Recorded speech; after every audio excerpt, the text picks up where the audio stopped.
बच्चों, welcome to angular physics again. आज हम बात करेंगे अपनी एक नई सीरीज़ की जिसको हम स्टार्ट करने जा रहे हैं इरोडॉव की, राइट? तो एक्चुअली इरोडॉव के बहुत सारे क्वेश्चन बच्चे कर नहीं पाते हैं और उनको लगता है कि यार हम लोग डेली इन क्वेश्चंस को नहीं कर पाएंगे, राइट?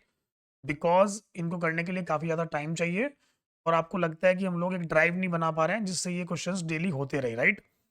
तो मैं क्या कोशिश कर रहा हूँ, मैं कोशिश कर रहा हूँ कि अभी क्योंकि जेई नज़दीक आ रहा है और सेकेंड अटैम्प्ट फर्स्ट अटेम्प्ट उसके लिए मैं एक सीरीज बना रहा हूँ। मतलब मैं क्या करूँगा, मैं डेली एक क्वेश्चन सॉल्व करूँगा इरोडॉव का, राइट? आप लोग भी मेरे साथ-साथ सॉल्व कीजिए। एटलीस्ट अगर हम एक क्वेश्चन भी सॉल्व करेंगे इरोडॉव के तो एटलीस्ट हम लोग लास्ट के कुछ पार्ट्स जैसे कि मॉडर्न फिजिक्स, ऑप्टिक्स और ईएमआई एंड एसी ये सब एटलीस्ट खत्म कर सकते हैं, राइट? मुझे लगता है कि बच्चों का जो इलेक्ट्रोस्टैटिक्स और करंट इलेक्ट्रिसिटी वाला पार्ट होता है वो काफ़ी ज़्यादा स्ट्रॉन्ग होता है शुरू में, राइट? लेकिन जो पीछे वाला पार्ट होता है उस वाले पार्ट्स में थोड़ी-सी दिक्कत आती है, राइट?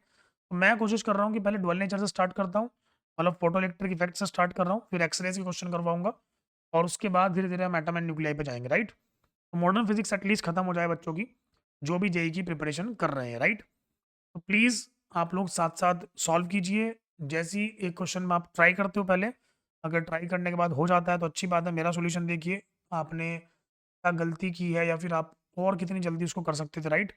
और उसके बाद अगर नहीं होता है, तो भी आप मेरा वीडियो देखिए। वीडियो तो आपको देखना ही है ना? आपसे होता है तब भी और नहीं होता है तब भी। चलिए क्वेश्चन पे आते हैं। क्वेश्चन में बोला गया है कि find the photo electric threshold for the zinc and the maximum velocity of the photo electrons liberated from its surface by electromagnetic radiation with the wavelength of 250 nanometer, right? देखो simple सी बात है यार, इरोडॉव में एक आदत है कि वो सारी वैल्यूज तो आपको नहीं देगा, राइट और रॉन्ग? वो क्या करेगा, वो एक्चुअल में आपको कुछ वैल्यूज देगा और आपसे कुछ वैल्यूज निकलवाएगा, राइट? तो इरोडॉव ने बोला यार थ्रेशोल्ड बताइए। थ्रेशोल्ड का मतलब वो थ्रेशोल्ड वेवलेंथ आपसे पूछ रहा है ना? तो सिंपल सी कहानी ये है कि यार थ्रेशोल्ड वेवलेंथ निकालने के लिए तुम्हें वर्क फंक्शन चाहिए, है ना? तो ये सारे क्वेश्चंस या मैक्सिमम क्वेश्चंस इस इरोडॉव के जितने भी मैं सॉल्व करूंगा for photoelectric effect, simple सी कहानी पे बेस है and that is Einstein photoelectric equation. और वो क्या बोलती है कि जितनी भी एनर्जी हम इंसिडेंट करते हैं वो एनर्जी तो वर्क फंक्शन में यूज होती है और साथ में वो जितनी एनर्जी बचती है वो काइनेटिक एनर्जी में कन्वर्ट हो जाती है, right? This will be the equation on which I have to work, right? ठीक है। सबसे पहले बात करते हैं वर्क फंक्शन क्या होता है जिंक का। जिंक का वर्क फंक्शन मुझे भी याद नहीं है, मैं आपको पहले बता रहा हूँ, राइट और रॉन्ग? गूगल करोगे तो आपको गूगल से मिल जाएगा। वर्क फंक्शन ऑफ जिंक जो होता है वो होता है 3.73 इलेक्ट्रॉन वोल्ट। ओके, तो मैं लगभग 3.73 इलेक्ट्रॉन वोल्ट आपको बता रहा हूँ पहले कि वर्क फंक्शन होता है 3.73 इलेक्ट्रॉन वोल्ट लगभग, राइट? ठीक है भाई। अच्छा एक और बात कि मैं आपको पहले बता दूं कि मेरे पास ऑलरेडी एक कैलकुलेटर है, ठीक है ना? जिस कैलकुलेटर से मैं आपको सॉल्व करके दिखाऊंगा कुछ कैलकुलेशंस। और अगर आपके पास नहीं है, ठीक है ना, तो आपको सॉल्व नॉर्मल तरीके से ही करना है। मैं क्योंकि यहाँ पे टाइम बचाना चाह रहा हूँ बच्चों का, इसलिए मैंने एक कैलकुलेटर पहले से ही ऑन करके रखा हुआ है, राइट और रॉन्ग? ये कैलकुलेटर मेरा है। मैं क्या करूँगा, मैं जितनी भी वैल्यूज़ कॉम्प्लिकेटेड कैलकुलेशंस आएँगी वो मैं यहाँ पे सॉल्व करूँगा, राइट? आपके सामने ही। चलिए, ध्यान से देखिए, सबसे पहले स्टार्ट करते हैं। तो मैंने बोला कि भाई वर्क फंक्शन हमें पता है तो हमें थ्रेशोल्ड वेवलेंथ निकालनी है, तो कैसे निकालेंगे? आपको अच्छे से पता है कि वर्क फंक्शन का फॉर्मूला होता है HC by lambda naught, right? अब यार हम बार-बार ना एच और सी की वैल्यू लगाना नहीं चाहते। तो हमने क्या करा, हमने ना इसकी वैल्यू रट ली। वर्क फंक्शन को जब भी हम लिखेंगे ना इलेक्ट्रॉन वोल्ट में, तो हम लिखेंगे इसको direct 1240 1240 upon lambda naught in nanometer, right? और ये वर्क फंक्शन जो भी आएगा किसमें आएगा, इलेक्ट्रॉन वोल्ट में आएगा। इस बात की याद रखें। चलिए, तो इलेक्ट्रॉन वोल्ट में हमें वर्क फंक्शन ऑलरेडी पता था 3.73 इक्वल टू मैंने लिखा 1240 अपॉन लैम्डा नॉट मुझे निकालना है, राइट? बहुत बढ़िया। तो लैम्डा नॉट को हमने मान लिया कितना, लैम्डा नॉट को हमने फिलहाल लैम्डा नॉट ही मान लिया। इसकी वैल्यू हम कैलकुलेट कर लेते हैं, राइट? हमने बोला lambda naught will be equals to 1240 upon 3.73। अब ध्यान से देखिए, मैं आपके लिए कैलकुलेट कर रहा हूँ। चलिए देख लीजिए एक बार, मैं इसको कैलकुलेट कर रहा हूँ। तो मैंने बोला 1240 डिवाइडेड बाय 3.73 और मेरा आंसर निकल के आ रहा है यहाँ से 332.44, राइट?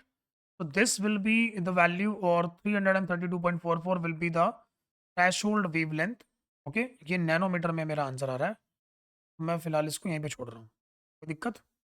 बहुत बढ़िया। अब इन्होंने क्या बोला क्वेश्चन में, उन्होंने बोला कि यार अगर हमारा जिंक का अपने थ्रेशोल्ड वेवलेंथ तो निकाल दिया, बाद में उन्होंने बोला कि मैक्सिमम वेलोसिटी भी हमें चाहिए, राइट और रॉन्ग? अगर हमने किसी वेवलेंथ को इंसिडेंट किया 250 नैनोमीटर को, राइट? तो आप बोलोगे सर वेवलेंथ जो हम इंसिडेंट कर रहे हैं वो 250 नैनोमीटर तो इससे कम है थ्रेशोल्ड से, राइट और रॉन्ग? तो क्या इलेक्ट्रॉन निकलेगा? बिल्कुल निकलेगा भाई। फ्रीक्वेंसी हमें थ्रेशोल्ड फ्रीक्वेंसी ज़्यादा चाहिए लेकिन वेवलेंथ हमें कम ही चाहिए, राइट और रॉन्ग? ठीक है भाई। तो करते हैं एक बार कैलकुलेट कि कितनी मैक्सिमम वेलोसिटी क्या होगी। तो काइनेटिक एनर्जी का फॉर्मूला आप देख लो ऊपर वाली इक्वेशन से क्या आ जाएगा, ई माइनस डब्ल्यू, राइट और रॉन्ग? तो ई माइनस डब्ल्यू मतलब energy incident minus work function. Work function की वैल्यू में ऑलरेडी पता है 3.73 इलेक्ट्रॉन वोल्ट, मुझे भी याद नहीं थी, आपको भी याद नहीं होगी, चुपचाप गूगल से निकाल लेना, राइट? क्योंकि जब क्वेश्चन हमारे एग्जाम में आएगा तो वो वैल्यू देगा ऑलरेडी, राइट? अच्छा एनर्जी कितनी हो जाएगी बताओ जरा। एनर्जी हो जाएगा 1240 अपॉन 250, है ना, माइनस, अब याद कीजिए वर्क फंक्शन कितना आया था हमारा 3.73, मैंने इसको एज इट इज लिख दिया, राइट? और ये पूरी कैलकुलेशन हम इलेक्ट्रॉन वोल्ट में कर रहे हैं, राइट? तो ध्यान से देखिए काइनेटिक एनर्जी को मैं लिख रहा हूँ कितना, 1240 अपॉन 250 भी कर लेता हूँ साथ साथ आपके सामने। तो 1240 को मैंने किससे डिवाइड किया, मैंने डिवाइड किया 250 से, राइट? आंसर आया 4.96, 4.96 माइनस 3.73, और इसको मैं कैलकुलेट कर लेता हूँ minus 3.73, it will be 1.23, right? Kinetic energy मेरे पास आ रही है 1.23 इलेक्ट्रॉन वोल्ट। लेकिन यार जब मैं काइनेटिक एनर्जी का फॉर्मूला लगाता हूँ तो यहाँ से तो मेरे पास ये जूल में आएगा, हाफ एम वी स्क्वायर। एक काम कर लेते हैं, इसको लिख लेते हैं half into mass of the electron is 9.1 into 10⁻31, और वी स्क्वायर मुझे कैलकुलेट करना है। अब ये जूल में था तो उसको मुझे किस में कन्वर्ट करना पड़ेगा, इलेक्ट्रॉन वोल्ट में। कैसे करूँ, 1.6 इंटू 10⁻19 से डिवाइड कर लेते हैं और इक्वल टू लिख देते हैं 1.23, इसमें कोई दिक्कत? चलिए अब मैं इस कैलकुलेशन कर रहा हूँ फटाफट से, ध्यान से देखिए मैंने लिखा, डायरेक्ट कर रहा हूँ। 1.23 को मल्टीप्लाई कर देते हैं क्रॉस मल्टीप्लाई 2 से, और फिर 1.6 से मल्टीप्लाई कर देते हैं, साथ में डिवाइड कर देते हैं इसको 9.1 से। तो मेरे पास वैल्यू निकल के आ रही है 0.432 इंटू 10 ध्यान से देखिए ये उधर जाके बन जाएगा 10⁻12, ये बन जाएगा 10⁻12, राइट रॉन्ग? तो अगर मैं इसको कैलकुलेट करूंगा तो मेरे पास जो भी आया मैं इसको रूट कर रहा हूँ, ठीक? मेरा आंसर आ रहा है 0.65, पी की वैल्यू आ रही है 0.657 इंटू 10⁻6, और मैं इसको बोल सकता हूँ कि लगभग P equal to 6.57 into 10⁵ meter पर सेकेंड, ओके? तो ये मेरा आंसर आ रहा है। एक बार चेक कर लेते हैं इरोडॉम में आंसर क्या दे रखा है, तो बाकी देखेंगे फिर हमने क्या क्या क्या क्या क्या गड़बड़ की है, क्योंकि चांसेस इसमें थोड़े से लगाते हैं, राइट? तो 6.7 इंटू 10⁵ बिल्कुल सही आंसर है। और लैम्डा नोट को उन्होंने दे रखा है 332 के लगभग, तो हमारा कितना आया था, हमारा आया था 332.44, अप्रॉक्सीमेट बिल्कुल सही आंसर आ रहा है, राइट और रॉन्ग? हो सकता है उन्होंने 3.73 की जगह 3.75 माना हो। तो ये ऐसे मैंने सॉल्व कर दिया, मुझे लगता है कि ये मेंस लेवल का क्वेश्चन है और आपको शायद से अच्छी तरह समझ में आया होगा, बेसिक चीज़ें इससे क्लियर हो गई होंगी, राइट? एक एक करके हम क्वेश्चन करते जाएंगे, ये पूरी सीरीज आपको फॉलो करनी है तो प्लीज़ आप सब्सक्राइब कर दीजिए और साथ साथ डेली अपडेट्स लेते रहिए, okay? Thank you everyone, have a great day.